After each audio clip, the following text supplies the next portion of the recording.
If the best things happen to you before you're ready for it, you will not be able to handle it. It will not be a blessing. Your business on the spiritual path is just to keep yourself receptive. Saints are very compassionate. Gurus are just brutal. He will only let those things that need to happen, happen, and ultimately it'll pay.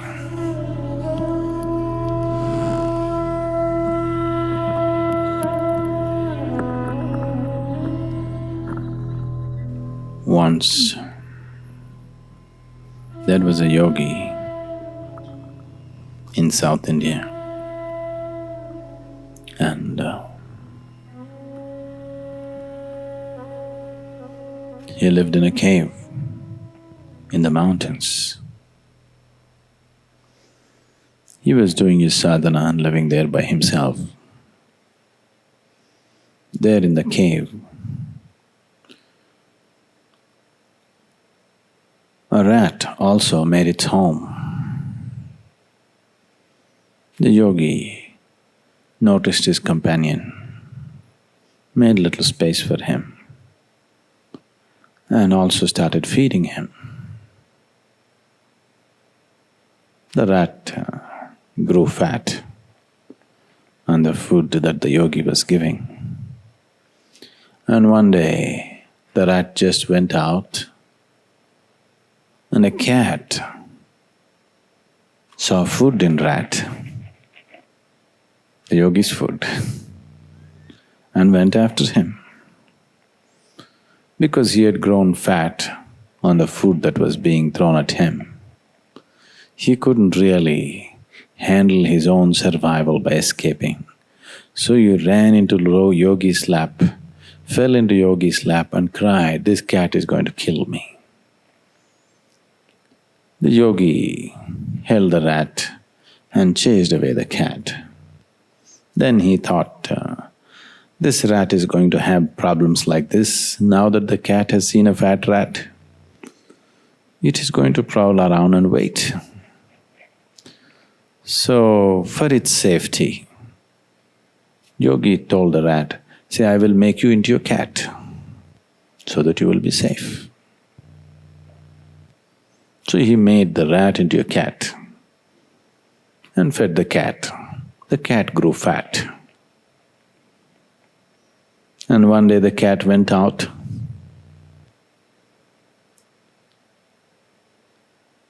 A hunting dog saw this cat and went after him. Once again, because the cat had grown fat with yogi's food, he is not able to handle his own survival. He ran straight to the yogi and fell in his lap and said, "The dog is going to kill me." The yogi held the cat and chased away the dog, then decided to, said, for its safety, the best thing is, it becomes a big dog. So he made the cat into a big dog. The dog, also he fed the dog. The dog grew fat and went out one day. A tiger saw this fat dog and went after him. The dog came running and fell in yogi's lap and again said, "The tiger is going to kill me." The yogi chased away the tiger and said, "I will make you into a tiger so that you have no such problems." He made the rat, which was a dog right now, into a tiger. So he became a tiger and yogi continued to feed the tiger. The tiger went about in the forest. He enjoyed it. If he just growls, everybody runs. He just enjoyed being a tiger, but it started bothering him. Everybody in the forest thinks I am a tiger. The secret that I am actually a rat, only the yogi knows. If I eat him up, if I kill him and eat him, nobody will know that I am a rat. Everybody will really think I am a tiger. He got this idea. So he approached the yogi. The yogi saw the intention of the tiger. He saw, oh, I gave him things that he's not ready for, and made him once again into a rat.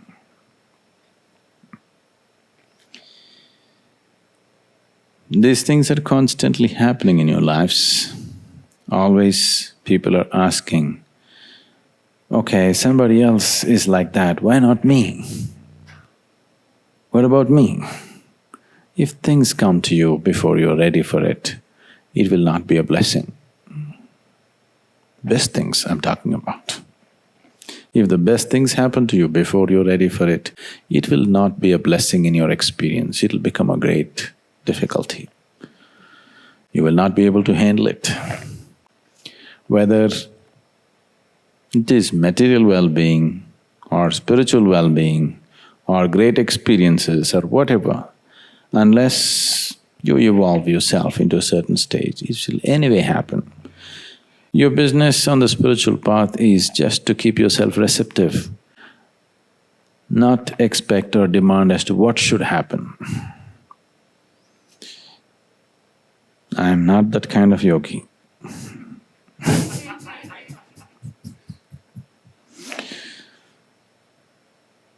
I won't do anything before time. But if something comes to you before your time, it will not be a blessing. So the best thing is always just to keep yourself receptive and do what you have to do. What has to happen will anyway happen.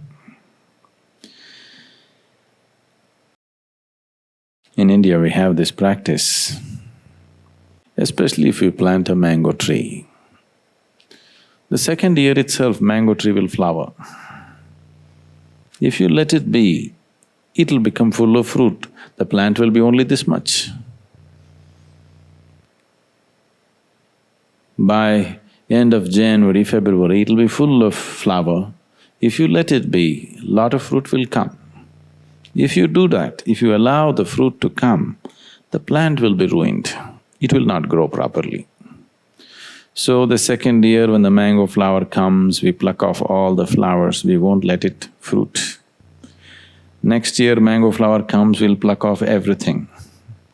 Only fourth, fifth year we will allow it to happen. That too, fourth year we will pluck off half of it and leave half. After fifth year we will let it fruit. If you let it fruit in the second year itself, that tree will never grow to its full size. Any number of wild trees, mango trees you see, they never grew to full size because nobody did this plucking job. It's destructive at that point, but that's needed. Otherwise, what needs to happen will not happen.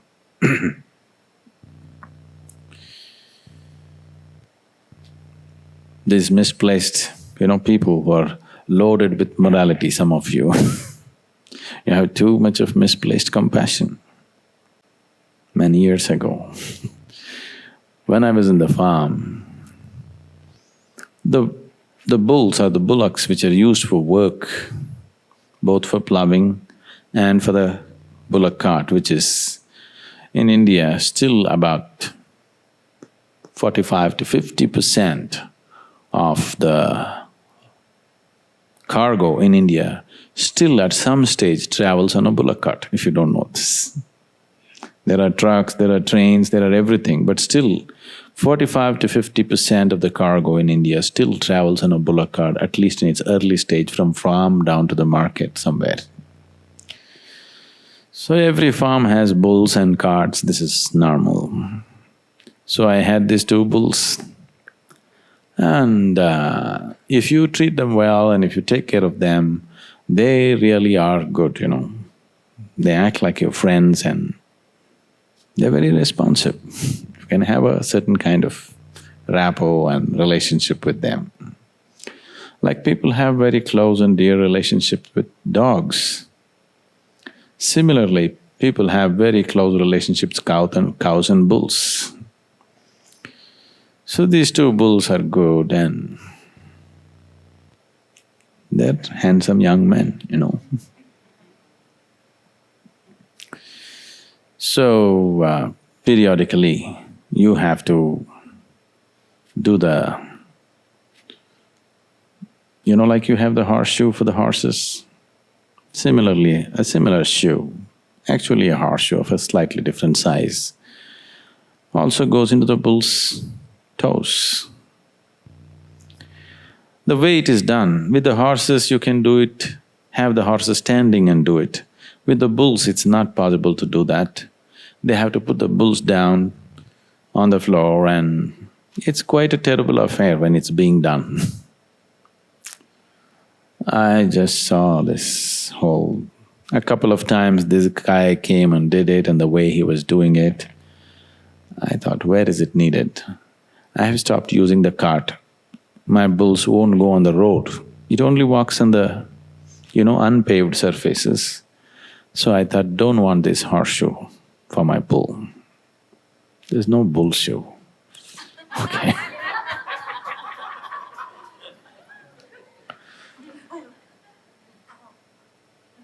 Because they looked so sad and painful when they were put down and they're being nailed. Looked like crucifixion. So, this particular shoe wore out and I refused to the thing. That guy comes periodically, once in 2 months, he wants to put a new shoe, that's his livelihood. He came again and again, I said, no shoes. He said, it's not good. I said, it doesn't matter. Then I found, after 8 months, my bulls were in such a bad state. Their toes spread out like that, and they were really suffering because I had not put the shoe. Then I thought, what happened to my sense? Misplaced compassion. If the shoes were there, even if it goes through half an hour of pain, then they will be fine. Now to avoid that half an hour of pain, now they're all the time painful. It took a lot of work and in many ways, this decision curtailed their life itself. So, on the spiritual path, saints are very compassionate. Gurus are just brutal.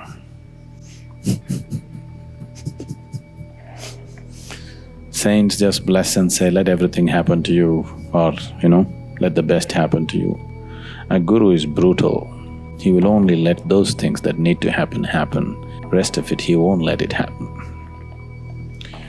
And ultimately it'll pay. Ultimately it'll definitely pay. So those of you who are wondering and struggling, comparing yourself to somebody else, that's not how it is.